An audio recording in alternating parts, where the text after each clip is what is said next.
Good day. Today I'm pleased to be working with Dr. Daniel Law, Thank you for having me here.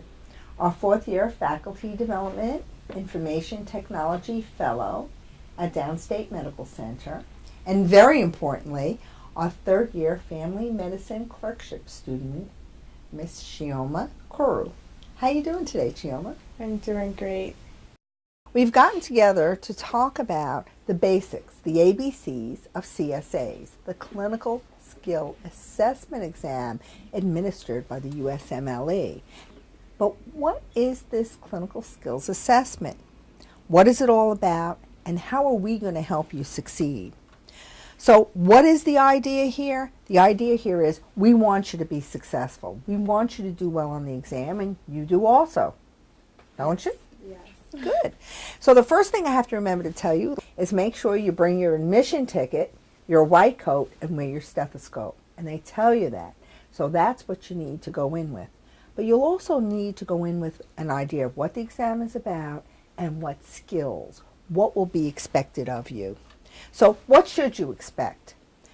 Well, you're going to go in and you're going to meet 10 to 12 clinical skills trained actors. They're called standardized patients. And in this world of CSAs, you'll often hear them referred to as SPs. SPs just mean they're really what, Dan? Standardized patients Who are? who are basically actors and actresses. Right. They're actors who are coming in with medical problems to see how you communicate with patients, how you're able to focus your history and exam. Now, focus, when it came to communications and taking a history and physical, focus is not what you've been exposed to. What you've really learned about is general and comprehensive. Mm-hmm. So think about it. If you were a doctor in practice seeing 30 or 40 patients a day, could you really take the 3 hours that it took to do a complete physical exam in history? No way. No Yeah, time. no time. So it's really not only not practical, I always tell the residents when I'm joking around with them, if you take this long, patients will die of old age. You know, nobody wants to be sitting in that waiting room for 10 hours waiting for their doctor.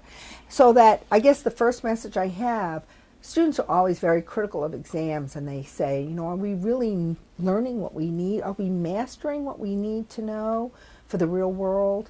And the truth is, the clinical skills assessment is looking at what you need to do as a doctor. And what we need to do now is to figure out what's sort of the recipe for focusing and then how to do it. So as I've told you, you're going to get to meet 10 to 12 patients, and you're going to have 15 minutes each. There's going to be some information on the door of the exam room, and you're going to take it and you're going to read about the patient. It's only a paragraph, and you'll spend 10 to 20 seconds just getting an idea of what that patient is like, what it's about. Then, of course, you're going to go in and you're going to do the proverbial greeting. Good afternoon, my name is Dr. Vincent, and Miss Duru, thank you. It's very nice to meet you. And then you're going to ask the patient, is there something special that you came in with? The patient may just be very forthright and say, look, I have a sore throat today. Can you help me? And you're going to then have to forget about that 2-hour history and think about the sore throat.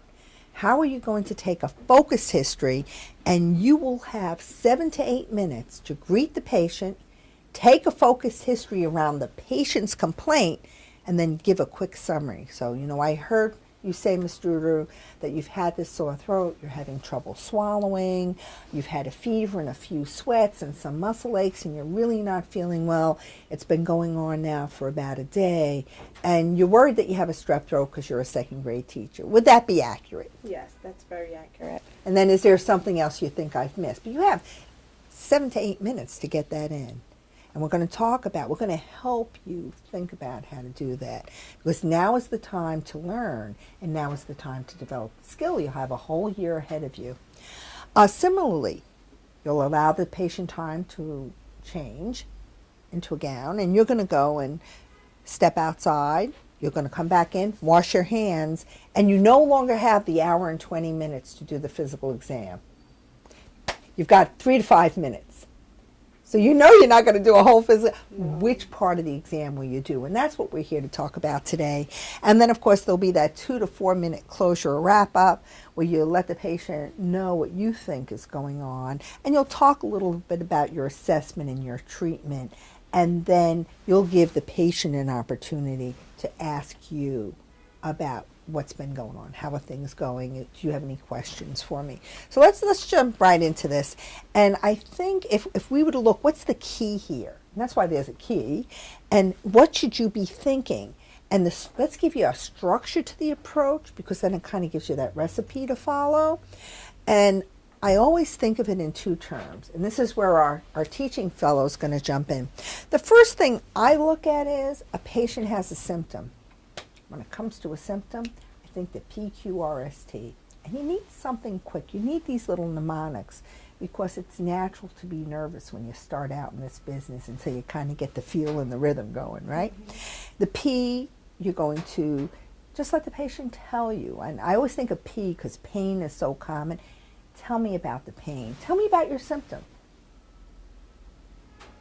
I have some chest pain. So what do you notice? You notice that that silence makes the patient want to talk. And so the patient has chest pain, and we will actually use the PQRSTs for chest pain in a minute. But you'd want to know about the quality, the radiation, not this kind of stuff, but one finger. Where does it start? Where does it go? Can you please help me out here? The S, the associated symptoms. The T, things that make the symptom better, things that make it worse.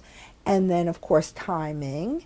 And to get a feeling for the dimensions of the system, of that symptom. And then you want to focus on the appropriate anatomy while you're thinking, what kind of questions do I want? Where do diseases come from? And I know the mnemonic that our students like to use, and the one that you're taught, is VINDICATE. So you think about diseases that are related to vascular, infection, cancer, neoplastic, drugs, idiopathic, congenital, autoimmune, trauma, and endocrine. I generally think along the same lines, but I actually break diseases down into 4 big categories: either metabolic, structural, anatomical, and that includes, of course, vascular, neoplastic, infection, and autoimmune. So all of us, I think in much of the same way, and there's an art to combining the comprehensive to focus PQRST that we talked about. Tell me about your problem, the quality, the radiation, the associated symptoms, things that make it better, things that make it worse, timing. That's pretty simple for T. And not to forget the timing, but then let's apply it to chest pain. So our patient, Mr. Lara over here, has chest pain. Go for it. Can you tell me more about this chest pain? Well, I've been having chest pains for the past 2 weeks. 2 weeks? It's right here. Right there? Mm-hmm. Okay, and does it move anywhere? Can you use one finger to show me where it started and where it moves? Sure. It starts from here and it moves all the way down here. Okay, and you said this started approximately 2 weeks ago? Yes. Did anything precipitate the pain or start the pain? Every time I'm working out or walking long distances. Okay, and that's when you notice the pain? Yes. Okay, so you would say that working out makes the pain worse? Yes. Okay, does anything make the pain better? If I stop what I'm doing. Okay, if you stop. And what do you mean by stop? Just stop walking, stop moving, and just stand still. Okay, just stand still. Okay, on a scale of 1 to 10, can you tell me exactly how much pain you're in when this pain starts? Oh, it's about 10 out of 10. 10 out of 10? Mm-hmm. Wow, that must be really uncomfortable. Yes. Okay, and how many times a week so every time you exercise, you said? Yes. Okay, I see. Are there any associated symptoms with this? Well, I get a little lightheaded, my hands get a little sweaty, I get some short of breath. Short of breath, okay. Anything else? That's it. That's it. Do you find that eating food or anything makes the pain worse? No. Okay, I see. You can always think of the PQRST and really apply it to almost any symptom. You did a great job. The one thing you may have wanted to know is the quality of the pain. Is it sharp? Is it dull? But that's okay. But you hit everything except for that, and you really got on a roll, and that's important in taking the history. But will that be enough? And it won't be, because to really help you focus, like this little detective up here with her magnifying glass, you want to know something about the geography, the anatomy, what area of the body are you in, and again, using that VINDICATE to get the etiology of disease. So Dr. La, why don't you help Chioma out here with this? So Chioma, I love that you asked specific questions on regards to my chest pain. You also want to think about the anatomy. So in this general area, from this portion from the neck down to here, this is where the pain starts and originates. You want to think about all the structure and anatomy that's in this portion. So can you name some of the anatomy that's in this area? Sure. Well, we were taught to always start from inside, from outside in. So I would start by the skin, the musculature within, the skeletal anatomy, then of course the heart, the lungs, the vessels of the heart, and that. And also the GI system, of right? course, the GI. So that's basically the major organ systems that are in play here. And any of those organs can cause pain, right? So what questions would you want to ask in regards for each organ system? So if I had a car accident, what would you think of? I would be thinking of rib fracture or any kind of trauma. If I said I came from a long flight, 15-hour flight, and then I started developing shortness of breath and chest pain, what are you thinking of? I would immediately think of PE, pulmonary embolism due to DVT. Or if I said I'm a smoker and I had fevers and I'm complaining of chest pain. Maybe pneumonia or some sort of neoplasm. So you see that a lot of things can cause chest pain. And depending on the organ system that you're using and the anatomy, those are the questions you want to ask. Okay. So if we could go back in the question of when I presented with you in chest pain, and it's radiating to my left arm and it hurts, it gets worse with exertion, what are you thinking of? I'm thinking more of CAD, coronary artery disease, some kind of compromise to vasculature compromise or to the heart. So you think about the heart. Yeah. You're thinking right. Yeah. So there's a lot of portions in the heart that can cause you to have chest pain, right? Not just CAD. So if we use the outside-in method from the heart, what diseases can cause you to have chest pain? I would start thinking about the fibrous tissue covering the heart. Then I would go into the myocardium or the muscle of the heart. Then I would go farther in by thinking about the valves of the heart, the vessels supplying the heart. And also the electricity conduction in the heart. Exactly. So any of those can cause chest pain, and you want to ask your questions that specify to that. So, well, that also brings up an important point that I think we'll talk about later on, prioritizing. You'll learn about so much that can cause disease in the heart, but as soon as you heard that he had exercise intolerance, you correctly went for coronary artery disease, and you're trying to put the whole picture together and integrate and correlate it with the other symptoms that the patient presents with, and then you're thinking to yourself, what am I going to examine? So what would you examine when it came time to examine patient law? So I would listen to the heart, listen to the lung sounds to make sure it's bilateral. I would, of course, listen to, maybe I would go a little bit further down to rule out any GI symptoms by listening to bowel sounds, seeing if there's any tenderness on percussion, and probably do a couple more things. That's okay. That's okay. You might also go back and ask a question, like when you get this chest pain, do you ever have a sour taste in your mouth? Wondering if there's any GE reflux, right? If any of his acid is going from his stomach up into his esophagus. So you're right. You have to think of geography. You have to think of what's causing diseases, and then kind of put it together with the symptoms. And if you always get stuck on thinking of what you're going to ask about a symptom, what are you going to remember? the alphabet. PQRST. PQRST, and it'll Yeah. get you over every time. So how do they score these exams? Because remember, this is the basic. This isn't so easy, is it? No. You're going to have to practice it. And Definitely. as you're in family medicine on your clerkship, you're not only going to do new patients with comprehensives, but you're going to make sure you take care of walk-ins. You see patients on follow-up. Start timing yourself, because the skill is something that you're going to practice. And you can do this. You've already started.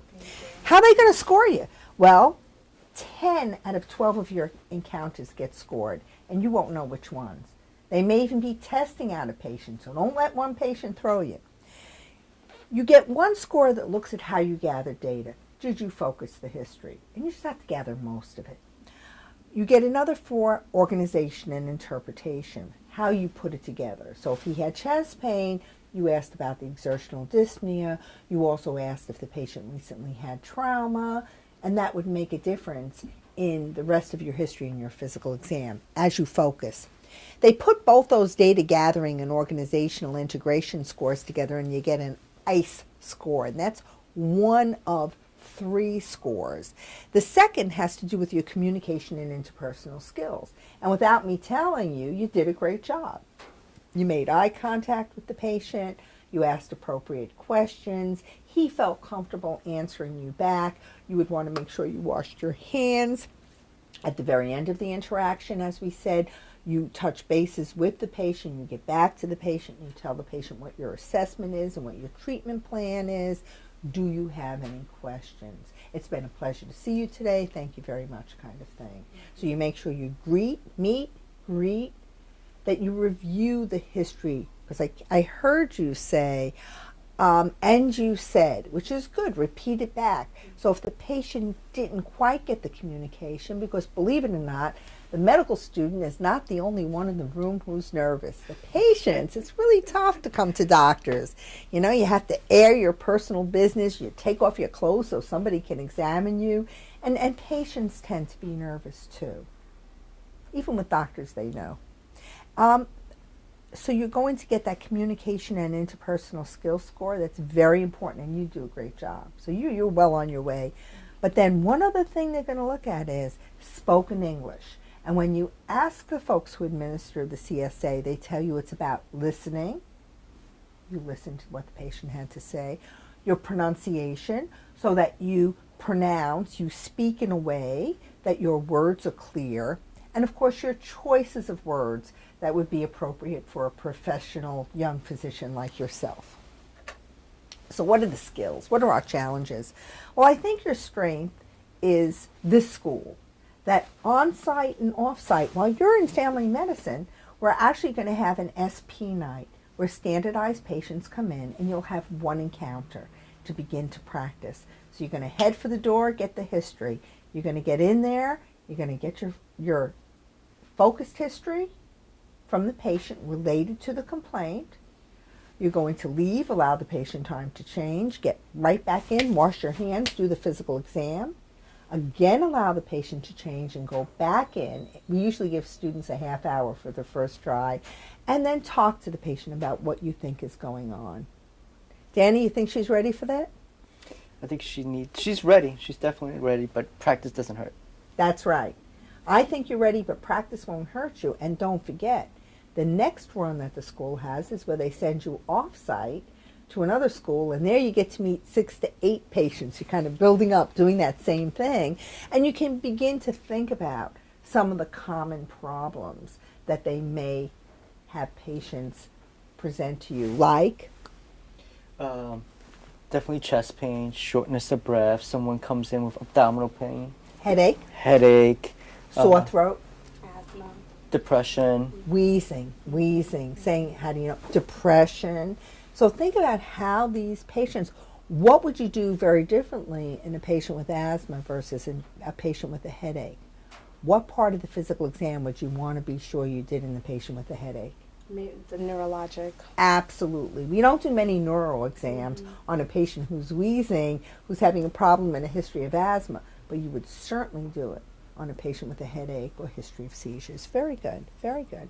So what's our weaknesses? I think our weakness is our strength, and that is that you know everything you need to know in terms of history and physical exam given your level of training, but now you have to figure out what parts to use.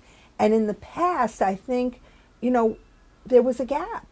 And we're trying to fill in that gap and say to our students, focus. Think about the geography. Remember the PQRSTs for symptoms, and remember what are the causes of diseases. What are you thinking about for this complaint? Focus that history and physical exam. Your opportunities, hey, you have a whole year to practice. Practice. There's nothing wrong with doing comprehensives. But you know what? See those walk-ins when you're in family medicine. See the follow-ups and test yourself. Are you getting a hint here? Your attendings and your senior residents you work with do this every day. Watch how they do it. And threats. The biggest threat, I think, is that you don't know and that we will expect you to intuitively do this. And that threat is now gone because you know what's going to be expected of you. Now it's up to you to do in practice. And what you have to remember is the key to success is the comprehensive to focus, to make sure you prepare, and then as always, we're here to work with you. Yep. Dr. Lai, any finishing thoughts? I think you summed up everything. I think you just continue to practice with fellow students, but definitely with patience, because encountering strangers and trying to get an exam is completely different than examining and questioning your friends. Good. I think there's always that element of a little bit of intimidation, but I think as you practice and you feel more confident, you will be successful. And I have to tell you, I think our downstate students are really very smart, very talented. I think all of you work very well with patients and you're respectful. And if you just remember, there's a part of your training that involves focusing, because I think you work so hard to please and to be good that you often feel you have to do everything. But if you think about the practice of medicine, people don't want to wait the 8 hours to see you. I can't imagine why. But we're all laughing, right? Of course. And then, of course, once you get a patient in the room, they don't want to wait. But then once they're in the room, they don't want to leave either, right, Daddy? Yes. That's something we deal with. So, the CSAs are really preparing you for real life as a physician. And we're here to work with you also. And on your Wednesday morning clinical sessions, you've heard quite a bit about this already, and you're going to hear more. And when you get into our Suite B and Leffert centers, we want you to work on this, and we want you to be as good as you can be. And I think after having this as an introduction and working with us during the clerkship, I think our students will be a lot more prepared to take and do really well on this exam. So thank you very much for joining us. This has been very helpful, and we're here to work with you. Thank you. Part of the methodology that we'll employ in faculty development is seen in the next segment. Now we'll get to meet Dr. Margaret Donat, who routinely sees 50 patients in 2 sessions. How does she do this? She's a master on focusing the history and physical exam, along with Dr. Edward Allen, our Faculty Development Geriatrics Fellow. Part of the answer in enabling, empowering our medical students to be able to be successful in their attempts at the clinical skills evaluations assessment was getting our medical students to focus, to let them know what to expect with the exam, and to giving them those little hints and tricks that they'll need to employ to take that 3-hour exam and bring it down to the 15-minute encounter. But we are a medical school, and part of this solution lies with us, the faculty, our attendings, our fellows, and our residents. Will we be sure to expose our students not only to the new patient who requires that comprehensive history and physical, or will we also remember that our medical students should see walk-ins and follow-ups that will demand that these skills be developed? Like any skill, our students need to practice. They need our feedback. With practice and with proper exposure and teaching, I think we can really facilitate and help our students to become masters at the clinical skills assessment. Let's talk to Dr. Donat and Dr. Allen and see how we might do this. The reason I chose you, Dr. Donat, was because of all the faculty you are the person that sees the most number of patients. I figure if anybody can focus their physical exam and their history, it's going to be you. And Dr. Allen, you are our fellow, former resident, and medical student from downstate. So I know you kind of grew up in the comprehensive mode. We want to hear how you made the transition. The keys to success, and this is where we left off with our medical student, Chioma, was to go from a comprehensive to a focused history and physical exam. And to that end, we talked to the students about getting the dimensions of symptoms by using our little mnemonic PQRST that I know we all use when we teach, by thinking about the INVIGORATE acronym and what causes disease, and then kind of going to the geography, the anatomy of the area or region of where the patient is having their symptom. And we talked to the students about preparing and let them know that we're here to work with them. So Dr. Janat, you have 50 patients on Tuesday. None of us know how you do it. So why don't you begin to tell us about how you take those 50 patients and keep them all happy and keep them from dying of old age while they wait for you? Well, one thing I try to do is to prioritize. There's no way you can take care of all their problems at any one visit. So you have to see what's the most important, what's more acute. And there are patients, I have a particular patient, she comes with a notebook full of symptoms. Like this patient here? Yeah. Look at that list. It's taller than the patient. How do you handle it? Yeah, there is no way you could go through all of them. And I have patients with 18 different medical issues that you have to take care of. You have to see which is the most urgent for that visit. What is the patient complaint? Is there one that is more urgent right now? You could take care, like 1 or 2 or 3, depending of the time. You know, you take care of those things. And then you could give another visit. You do more frequent visit for these patients, and you tackle different issues at different visit. I mean, the easiest one is the one who come, the healthy people who come for healthcare maintenance. These are perfect patients for the student, you know, just for a general annual visit. You know, you may want to do the pap smear, whatever, depending on the amount of time you have. Or you could reschedule a visit for just the pap. For this patient are the easy one. You're not going to do everything on them, of course, but the most important thing, like the head, neck, you know, belly, chest, heart, extremities, you're not going to do like a full new exam on them if they don't have any neurologic symptoms. But the other patient, like we have the Brooklyn example, most of our patients have diabetes, hypertension, dyslipidemia, I mean, you name it, they have it. So you may want to just focus on the diabetes today. Just do the diabetes, the hemoglobin A1C, you know, educate them on how to upscale, to titrate their insulin if they're on insulin. And then you could do a next visit now for the dyslipidemia. You know, blood pressure and diabetes, I tend to take care of at that particular visit, because these are things that might kill the patient more, you know, faster. So it sounds like you're really prioritizing, and that part of that prioritizing involves negotiating with the patient, because they're going to come with a problem, or they may just come for follow-up, and you're going to have your agenda and they have theirs, and you have to kind of get it all together. And it may involve negotiating for more frequent visits, but certainly to prioritize. Ed, do you find that that's been helpful to you? Well, prioritizing definitely is a big help in seeing many patients during the clinics. Yes. And how can you be sure, because one of the things our students are graded on, are evaluated on, is their data gathering. How are you sure that you get all the data to put the pieces together? Well, I mean, you have to do, as they say, most of your diagnosis is usually in the HMP. You got a good history, you know, history and physical, and not necessarily the physical. Physical is going to depend. If the patient just had a full physical a month ago, this visit just for blood pressure check, you're not going to do a full physical. You may want just to listen to the chest and the heart. You know, you don't have to do a full physical at every visit, but of course you're going to concentrate on the dietary habit, you know, the medication history and all that, you know, get like a good history.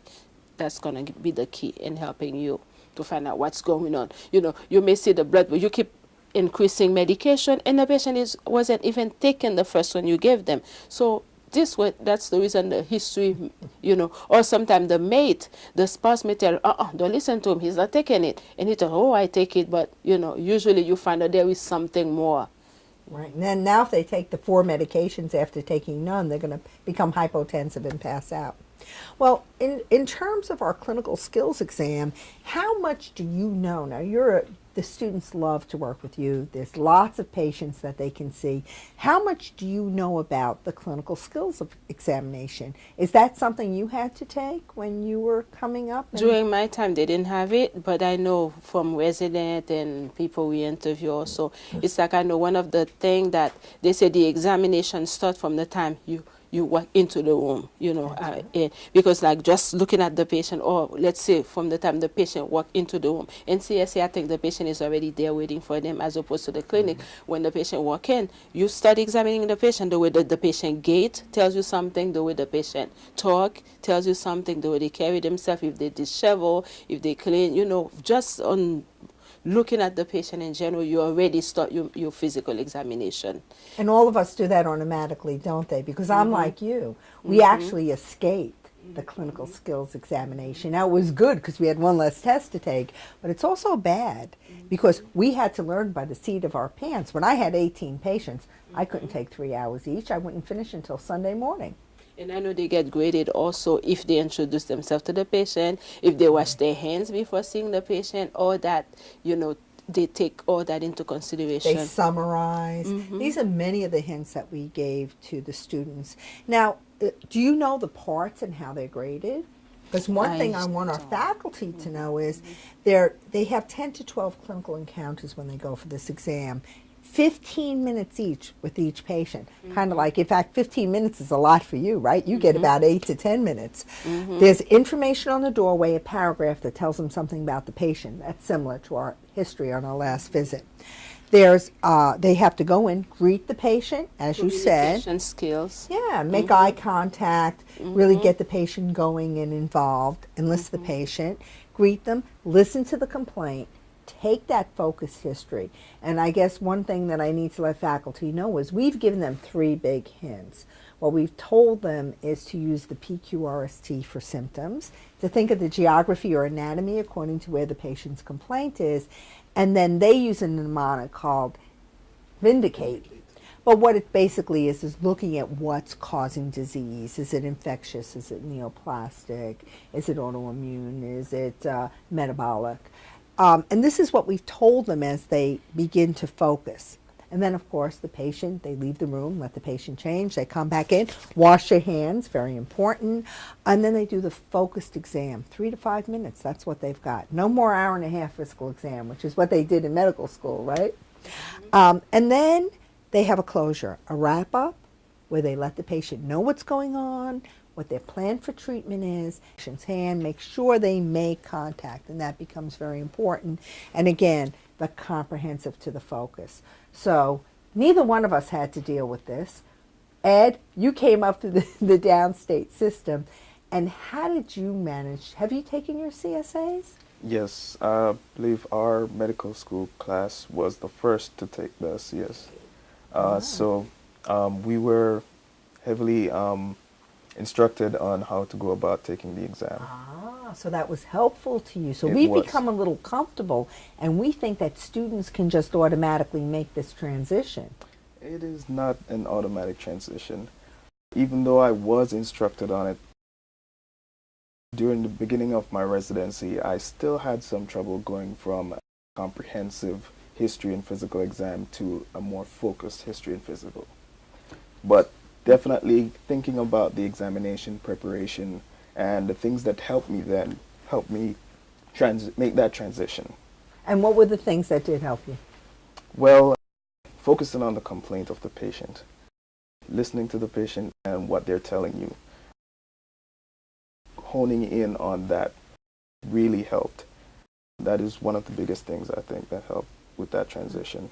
And seeing that I did not have enough time to do the comprehensive physical and history, you know, that really helped me transition from a comprehensive to a more focused. So what am I going to tell our faculty and our fellow?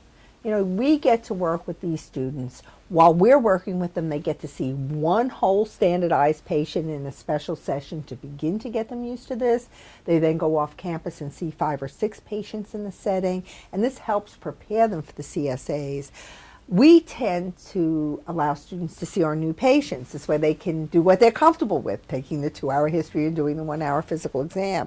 But I think one thing that I'm going to really ask our faculty is to allow students to go in on follow-ups, and especially allow students to prioritize and allow students to see walk-ins.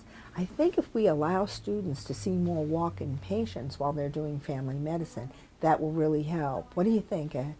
I really do think that would help process of going from general to focused. How about follow-ups, Maggie, in your practice? Yeah, I think it's good. Like we have this patient come in with for just blood pressure check.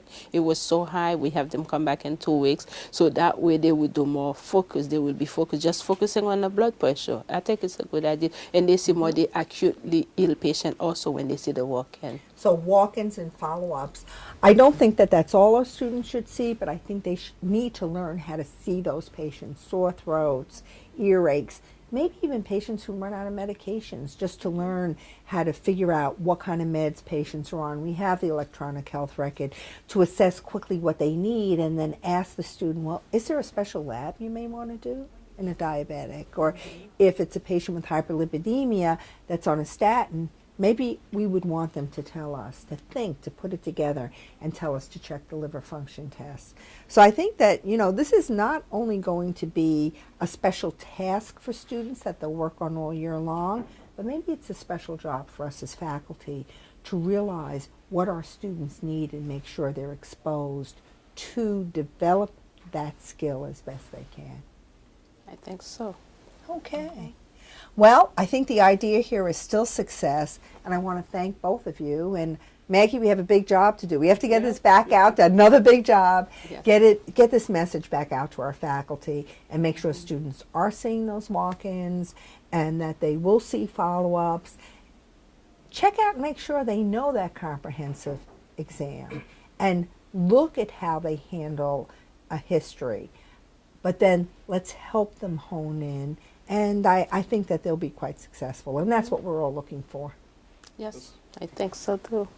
Thanks very much. It's been wonderful speaking with you, and thanks for sharing your expertise and your experience. Thanks a lot. You're welcome. Anytime. Think about how you'll work with our students in achieving this goal.